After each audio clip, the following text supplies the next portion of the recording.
I will make Jerusalem a cup of trembling unto all the people round about, when they shall be in the siege both against Judah and against Jerusalem. And in that day will I make Jerusalem a burdensome stone for all people. All that burden themselves with it shall be cut in pieces, though all the people of the earth be gathered together against it.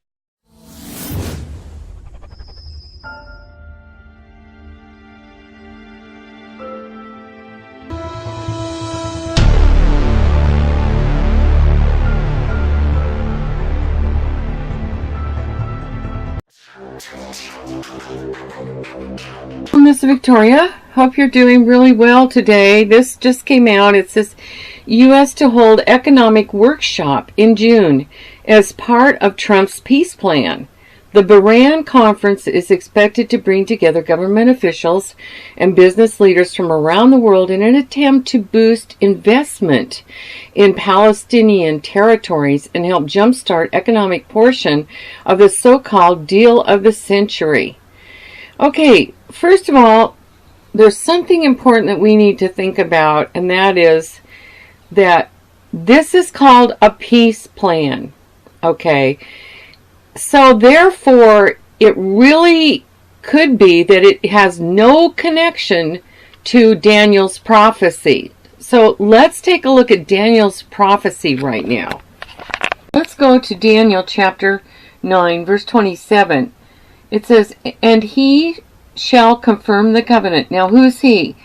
This is going to be the false Messiah.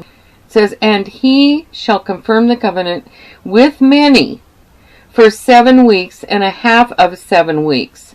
Then he shall cause the sacrifice and gift offerings to cease. Okay, what is that referring to? That's talking about the temple sacrifices. So that would be the Jewish temple. So that means most likely there's going to be a third temple, right? And most likely that means that they had been doing sacrifices again. They had resumed the sacrificing. And it says, upon the horns of the altar, the abomination of desolation, and the desolation shall continue until the end of the appointed time. The city shall remain desolate. Okay, that's talking about Jerusalem. All right. Now, let's look at Zechariah. Let's go to Zechariah next. Now, let's go to Zechariah chapter 14, verses 1 through 4. I'm reading Aramaic version. Behold, the day of the Lord is coming, and your spoil shall be divided in the midst of you. That means your belongings, everything you have, is going to be divided. For I will gather all nations against Jerusalem to battle, and the city shall be taken, and the houses plundered, and the women ravished, and half of the city shall go into captivity, but half of the people shall not perish from the city. Then the Lord shall go forth and fight against those nations as when he fought in the day of battle. Okay. And so now what we're seeing is, we're seeing the Muslim nations wanting to take all of Jerusalem, and they're trying to say that the eastern sector is where they will put their base for a capital. That's what has been said, and President Erdogan of Turkey has made it very clear that he wants the return of the Ottoman Empire. So you can see where Jerusalem is a cup of trembling, and that is in Zechariah 12, 1 through 3. Talks about that who's going to make it that way? God is going to make it a cup of trembling.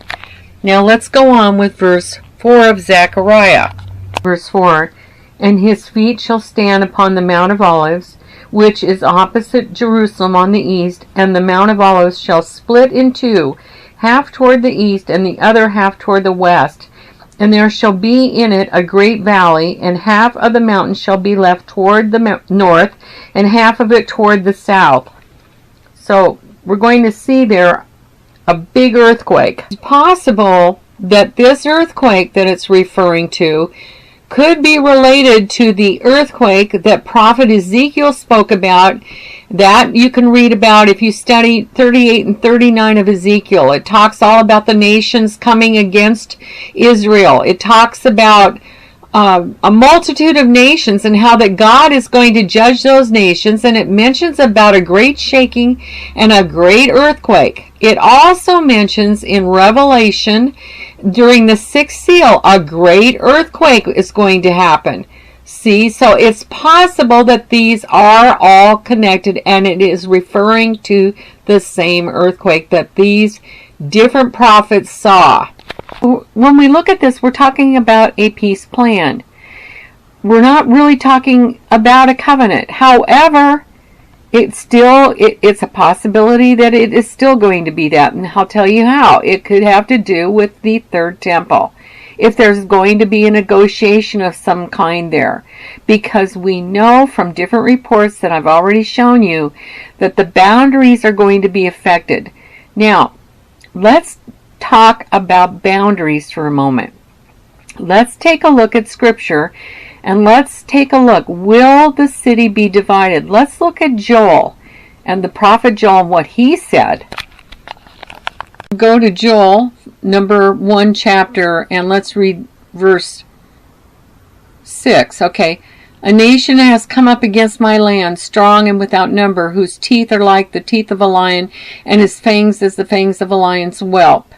Okay, I personally think that could very well mean that it's referring to Ezekiel 38:39, because it talks about all the multitude of nations coming against Israel, where here it says a nation. Well, that can refer also to all of them coming together as a nation, okay?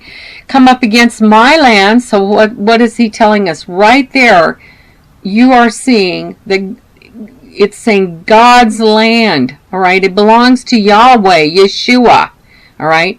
Strong and without number, whose teeth are like teeth of a lion. All right, that also coincides with in Revelation, where it also talks about the multitude coming, and it talks about the 200 million soldiers. Well, who has that? That's China. And in the Aramaic Bible, in Ezekiel 38, it clearly states China and Mongolia come against, with other nations of the north, come against Israel. All right. And then here it says in chapter 2, verse 1, blow the trumpet in Zion and sound an alarm in my holy mountain. Let all the inhabitants of the land tremble, for the day of the Lord is come. Okay. So we know that something real big and catastrophic is going to come. All right. Now let's get to the next verse where we're going to tie this together. Okay. Now go to chapter 3 of Joel. Verse 1, for behold, in those days and in that time, when I shall bring back the captivity of Judah and Jerusalem, 2, I will also gather all nations and will bring them down into the valley of Jehoshaphat. All right, what is that? That is your Kidron Valley. That's in between the Mount of Olives and Jerusalem, okay? And I will enter into judgment with them there for the sake of my people and for the sake of my heritage Israel, whom they have scattered among the nations, and because they have divided up my land. So here we see that the land is divided up, all right? So many are believing that what it's referring to is that, yes, Jerusalem is technically, by law, the nations divided it. Okay, this is what we're looking at right there in that verse. So that means a change of boundary, a change of the boundary lines for Jerusalem. Okay? To show you a clip, this is a clip of a video we did 2 years ago, all right? And it was the speech that President Trump made in December of 2017. And he clearly discussed boundaries. Let's take a look at that. Who made the statement that Jerusalem is the capital of Israel. I did not hear the word indivisible capital. I did not hear that.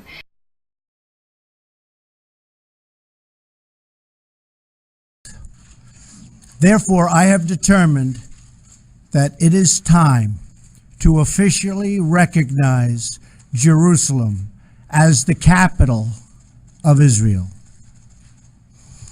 While previous presidents have made this a major campaign promise, they failed to deliver. Today, I am delivering.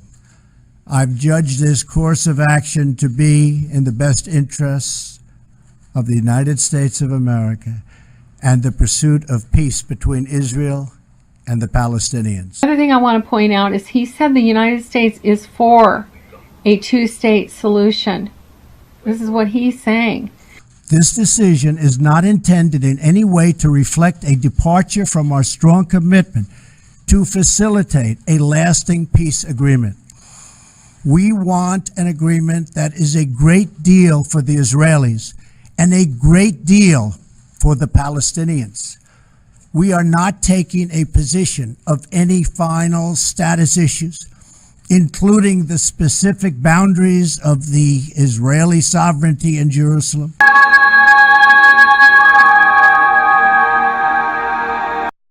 or the resolution of contested borders. Those questions are up to the parties involved.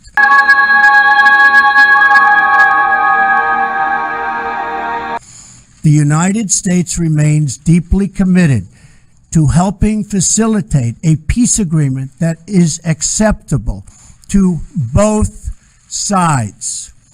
I intend to do everything in my power to help forge such an agreement. Without question, Jerusalem is one of the most sensitive issues in those talks. The United States would support a two-state solution if agreed to by both sides.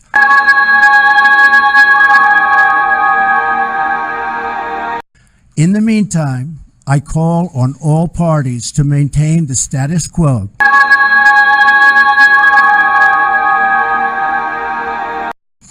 at Jerusalem's holy sites, including the Temple Mount, also known as Haram al-Sharif.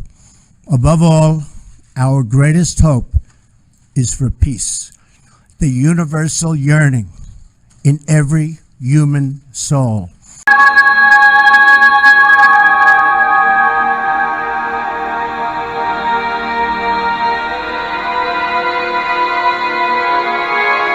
I have it. That was the clip back from December 2017. All right, and here you can clearly see that he was talking about boundaries.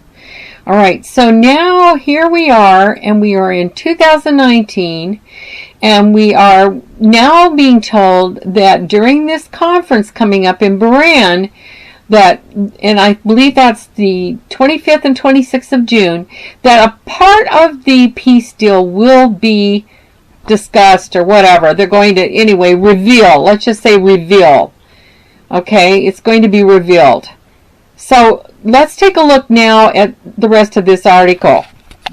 Here, the conference will bring together government and business leaders to help jumpstart the economic portion of the broader U.S. peace initiative, which is also expected to include proposals for resolving thorny political issues at the heart of the decades-old Israeli-Palestinian conflict.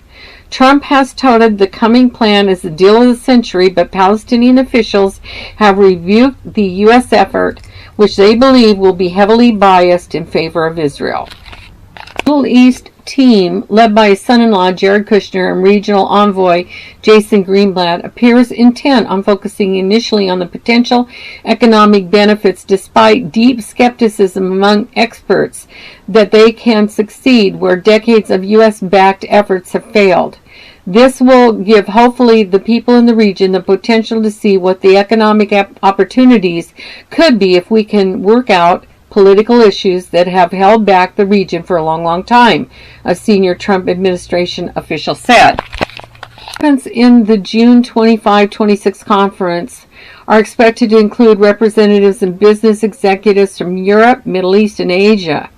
However, a second senior official declined to say whether Israeli and Palestinian officials will take part. U.S. officials said earlier the peace plan would be rolled out after Ramadan. Okay, so first they're telling us it would be right after Ramadan. No, let's go back. First they said they would release it after the Israeli elections. That was on April the 9th. Then they said they'd release it after Ramadan. Now they're saying they're going to release just the economic part on June 25-26 during this conference in Bahrain. See, it keeps changing, just like it did earlier on, they did the same thing. Remember, they were going to release it in September, and then they waited all through the fall. Then they wanted to wait till the election. Of course, there were reasons, they said, for each decision that they made that way. So now what we're seeing is this unfolding where, again, we're having different times, different, they keep saying, okay, we're going to release it now. Well, no, we're going to wait. We're going to release it at such and such. No, we need to wait, and we'll release it then. And so it goes on and on. So here we are. They're saying almost at the end of June, they'll release a portion of it. A Saudi newspaper put out an article urging Palestinians to consider Trump's peace plan. It says here the Palestinians should negotiate hard. This was written by the editor-in-chief of the Arab News. This was on Nakba Day. So what is the response on that? Well, Saudis are working closely with United States and Israel because they want this together. They definitely want this plan to work. In this article that the White House is calling it an economic workshop. That's how they quoted it. Economic workshop. And then down here it says peace to prosperity. So here we've got that peace and prosperity thing going, which 1 Thessalonians talks about in 5 about they're talking peace and security, and then all of a sudden sudden destruction. Remember that verse. And then here I'm looking at this article where it says here to present our ideas for creating greater economic vibrancy in the region. Okay. So back to the very beginning of the video, we were discussing, is this peace deal to do with Daniel's prophesied covenant deal, or are they two separate things? Many think that the Antichrist, which means anti-Christian, the world will become anti-Christian. It's already on its way there right now. With the majority being anti-Christian, there will also be the Antichrist himself, an actual person leading the one world government. What we have is a return of the Mosaic laws. Those are the laws that Moses wrote about in the first 5 books of the Bible in the Old Testament. Okay, so where Daniel mentions in 9:27 about he shall confirm the covenant makes me think it's a separate thing, and it may not have anything to do with this peace agreement. See what I mean? Because it doesn't really say peace agreement. It says a covenant is confirmed. And that's where I could see Mosaic law coming into play. And the reason I'm saying that is it means the resuming of the temple sacrifices. And we know that that's the reality when we look at 9:27 of Daniel. So you see how this all can come together? And again, it could have nothing to do with this thing that's going on right now, this deal of the century. So we're just going to have to see. Now, here's the other idea, though, that I have, is that possibly they are doing negotiations that are behind the scenes, and that's where the third temple comes into play, because we know that there has to be a temple. It clearly shows the sacrifices being done, and it mentions the altar, so we know there's a temple. See? Okay, so that's where I could see them bringing back Mosaic law, and that means that the Antichrist will enforce that. We are aware that the Temple Institute has everything ready to go for this third temple.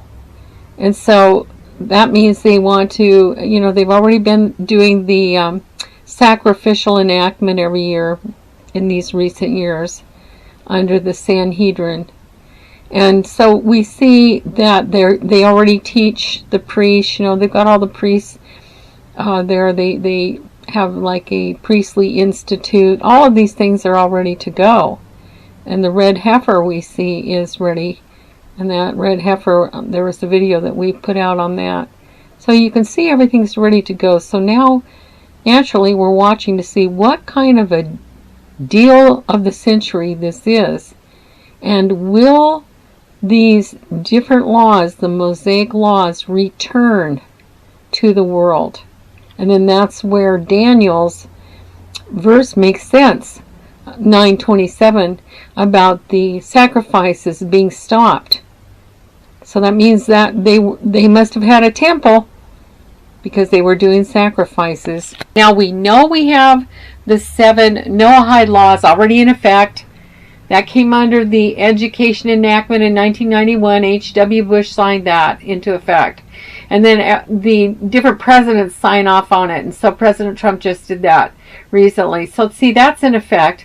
The other thing that's interesting is the United States is in national emergency laws right now too. Did you remember that? I don't know. There's a lot of things going on. A lot of questions still going on with a lot of us. We have to wait and see what this entails. But we see already they're saying they're going to release a portion, and that's the economic side. So, okay, thanks for listening. We'll just see how this plays out.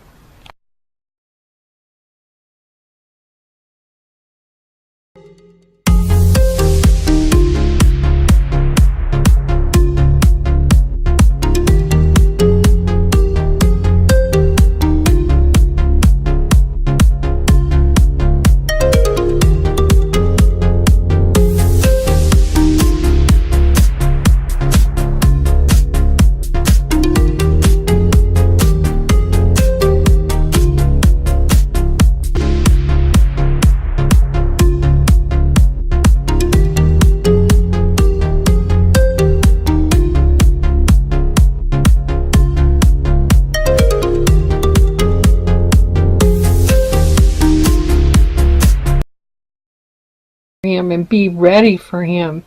Enter ye in at the strait gate. For wide is the gate, and broad is the way that leadeth to destruction, and many there be which go in thereat. Because strait is the gate, and narrow is the way which leadeth unto life, and few there be that find it. Jesus answered and said unto him, Verily, verily, I say unto thee, except a man be born again, he cannot see the kingdom of God. Nicodemus saith unto him, How can a man be born when he is old? Can he enter the second time into his mother's womb and be born? Jesus answered, Verily, verily, I say unto thee, except a man be born of water and of the Spirit, he cannot enter into the kingdom of God. Behold, I stand at the door and knock. If any man hear my voice and open the door, I will come in to him and will sup with him, and he with me.